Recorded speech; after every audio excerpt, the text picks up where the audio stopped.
మనోళ్ళు అదేగా గూగుల్లో, ఒరే పలానా ఊరికి ఎటు వెళ్ళాలరా అన్నాను. వెంటనే వాడు గూగుల్లో సెట్ చేస్తున్నాడు. చల్లపల్లికి వెళ్తుంటే ఈ శుభ్రంగా నాకు తెలిసిన రోడ్లు వెళ్ళకుండా తెనాలి నుంచి తీసుకెళ్ళాడు. గూగుల్ తల్లి ఉందన్నా, గూగుల్ తల్లి ఉందన్నాడు. ఆ గూగుల్ తల్లి ఏం చేసింది తెలుసా? పొలంలో తీసుకెళ్ళింది. ఇంకా కొంచెం అని చూస్తే అక్కడ ఏమీ లేదు, దారి మొత్తం త్రవ్వి పెద్ద కాలువ.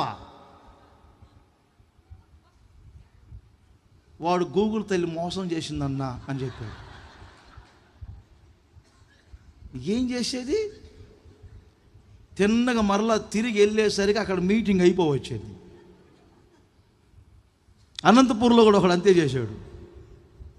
గూగుల్ తల్లిని పెట్టాడు, షర్ట్ కట్ రోడ్ అని చెప్పాడు. సరే వెళ్ళు అన్నాను.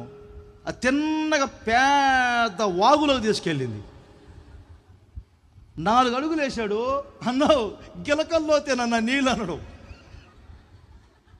సరే వెళ్ళన్నా. మధ్యకి వెళ్ళిన తర్వాత పెద్ద పెద్ద గుండ్రాలు ఉన్నాయి అక్కడ.